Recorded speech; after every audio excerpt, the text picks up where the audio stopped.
Mutual fund सही है ये तो हम सभी जानते हैं और हम सब इस पे निवेश करके एक अच्छा रिटर्न भी कमाना चाहते हैं।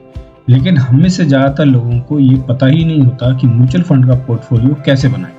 आज हम इससे जुड़े कुछ बेसिक सवालों का जवाब जानने का प्रयास करेंगे, जैसे म्यूचुअल फंड का पोर्टफोलियो कैसे बनाएं, एज और रिस्क कैपेसिटी के आधार पर पोर्टफोलियो को कैसे डिजाइन करें, किसी भी फंड में कितने परसेंटेज ऑफ एलोकेशन को रखना चाहिए और अंत में फाइनल वर्ड्स में इसी से जुड़े कुछ महत्वपूर्ण बिंदुओं पर भी हम चर्चा करेंगे। तो चलिए शुरू करते हैं। निवेश के आधार पर देखें तो इन्वेस्टर या निवेशक चार तरह के होते हैं।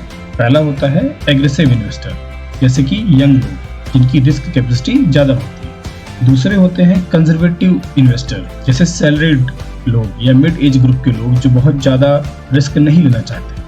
तीसरे होते हैं बैलेंस इन्वेस्टर, ऐसे लोग बहुत ही कम रिस्क लेना चाहते हैं और मार्केट से रिटर्न भी कमाना चाहते हैं। चौथे होते हैं रिटायर्ड इन्वेस्टर, जो लोग रिटायरमेंट ले चुके हैं वो अपनी सेविंग पर एक मंथली रिटर्न चाहते हैं। ये चार तरह के बेसिक इन्वेस्टर होते हैं और चलिए इनको हम एक एक करके डिटेल में समझने का प्रयास भी करेंगे और ये जानने का भी प्रयास करेंगे कि आपके लिए कौन सा पोर्टफोलियो सही है। सबसे पहले आता है पोर्टफोलियो फॉर एग्रेसिव इन्वेस्टर। हम जानते हैं इस तरह के पोर्टफोलियो उनको सूट करते हैं जो यंग होते हैं और जो एक अच्छे रिटर्न के लिए रिस्क भी ले सकते हैं और जो अपने इन्वेस्ट किए हुए पैसे को एक लंबे टाइम के लिए होल्ड भी कर सकते हैं।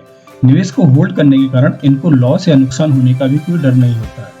इस तरह के इन्वेस्टर्स को अपने पोर्टफोलियो में एक मल्टी कैप, एक मिड कैप, 2 स्मॉल कैप और एक टैक्स सेविंग फंड में इन्वेस्ट करना चाहिए। अब यदि आप 10,000 रुपये की SIP हर महीने करना चाहते हैं तो आप 2000 रुपीज़ ईच फंड में कर सकते हैं।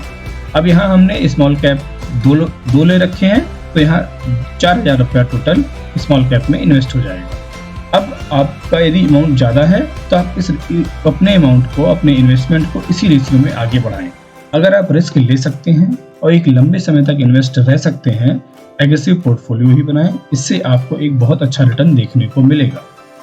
दूसरा पोर्टफोलियो होता है कंजर्वेटिव इन्वेस्टर पोर्टफोलियो। इस तरह के पोर्टफोलियो में वो लोग इन्वेस्ट करते हैं जो स्टॉक मार्केट से रिटर्न तो कमाना चाहते हैं लेकिन वो केवल कैलकुलेटेड रिस्क ही लेना चाहते हैं, और या हम दूसरे शब्दों में ये बोलें कि वो बहुत ज़्यादा रिस्क लेना पसंद नहीं करते हैं। इस तरह के पोर्टफोलियो का रिटर्न एग्रेसिव पोर्टफोलियो से थोड़ा कम रहता है लेकिन रिस्क भी उसी रेशियो में बहुत कम होता है। इस तरह के इन्वेस्टर्स को अपने पोर्टफोलियो में 3 लार्ज कैप फंड, एक मल्टी कैप फंड और एक टैक्स सेविंग फंड लेना चाहिए। अब आपको यदि हर महीने SIP के माध्यम से 10,000 रुपये इन्वेस्ट करने हैं तो आपको 2000 ईच फंड करना चाहिए। अब चूंकि हमने यहाँ 3 लार्ज कैप ले रखे हैं तो हमारा लार्ज कैप में इन्वेस्टमेंट टोटल 6000 हो जाएगा। यदि आप नए इन्वेस्टर हैं और ज़्यादा रिस्क भी नहीं लेना चाहते हैं और आप एक डिसेंट सा रिटर्न भी कमाना चाहते हैं तो आपको कंजर्वेटिव पोर्टफोलियो में इन्वेस्ट करना चाहिए। तीसरा पोर्टफोलियो होता है बैलेंस्ड इन्वेस्टर पोर्टफोलियो। इस तरह के पोर्टफोलियो में वो लोग इन्वेस्ट करते हैं जो स्टॉक मार्केट से रिटर्न तो कमाना चाहते हैं लेकिन वो रिस्क नहीं लेना चाहते, और इसलिए इस तरह के इन्वेस्टर्स इक्विटी और डेब्ट दोनों तरह के फंड में बैलेंस बनाकर इन्वेस्ट करना चाहते हैं। बैलेंस्ड पोर्टफोलियो का रिटर्न एग्रेसिव और कंजर्वेटिव पोर्टफोलियो से कम रहता है लेकिन रिस्क भी उसी रेशियो में कम रहता है। इस तरह के इन्वेस्टर्स को अपने पोर्टफोलियो में 3 बैलेंस्ड या हाइब्रिड फंड लेना चाहिए, एक डेब्ट फंड, एक टैक्स सेविंग फंड लेना चाहिए। हाइब्रिड फंड आपके पैसे को इक्विटी और डेब्ट दोनों में इन्वेस्ट करते हैं और फंड मैनेजर मार्केट की कंडीशंस को देखकर उसको री इन्वेस्ट करते रहते हैं, इसलिए आपको मार्केट के अप और डाउन होने की भी कोई चिंता नहीं होती है। अब आपको यदि हर महीने SIP के माध्यम से 10,000 रुपये इन्वेस्ट करने हैं तो आप उसको 2000 ईच फंड कर सकते हैं। यदि आप नए इन्वेस्टर हैं और रिस्क भी नहीं लेना चाहते हैं, साथ में इक्विटी और डेब्ट में बैलेंस बनाकर चलना चाहते हैं तो बैलेंस्ड पोर्टफोलियो में इन्वेस्ट करना चाहिए। चौथा पोर्टफोलियो होता है रिटायर्ड इन्वेस्टर पोर्टफोलियो। इस तरह के पोर्टफोलियो में वो लोग इन्वेस्ट करते हैं जो अपनी जॉब से या बिजनेस से रिटायरमेंट ले चुके होते हैं और उनके पास कोई रेगुलर इनकम नहीं होती है। इनके पास जो भी सेविंग होती है वो उसको इन्वेस्ट करके एक मंथली रिटर्न कमाना चाहते हैं। ऐसे लोगों के लिए SIP एक अच्छा ऑप्शन नहीं होता है। SWP इस सिचुएशन में एक अच्छा ऑप्शन होता है, यानी सिस्टमेटिक विड्रॉल प्लान। SWP में इन्वेस्टर अपने पैसे को म्यूचुअल फंड में इन्वेस्ट कर देते हैं। म्यूचुअल फंड हाउस हर महीने कुछ म्यूचुअल फंड यूनिट्स को सेल करके उसका पैसा सीधे बैंक अकाउंट में ट्रांसफर कर देते हैं और ये एक रिटायर्ड पर्सन के लिए एक मंथली इनकम जैसा हो जाती है।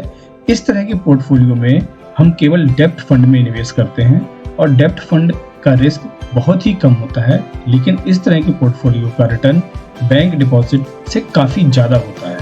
इस तरह के इन्वेस्टर्स को अपने पोर्टफोलियो में 2 शॉर्ट टर्म डेब्ट फंड रखने चाहिए, 2 मिड टर्म डेब्ट फंड रखने चाहिए और 1 हाइब्रिड फंड लेना चाहिए। अब रिटायर्ड पर्सन के पास कोई रेगुलर इनकम नहीं होती है, केवल फिक्स्ड सेविंग होती है। इस केस में हम मान लेते हैं कि उनके पास 60 लाख की सेविंग है।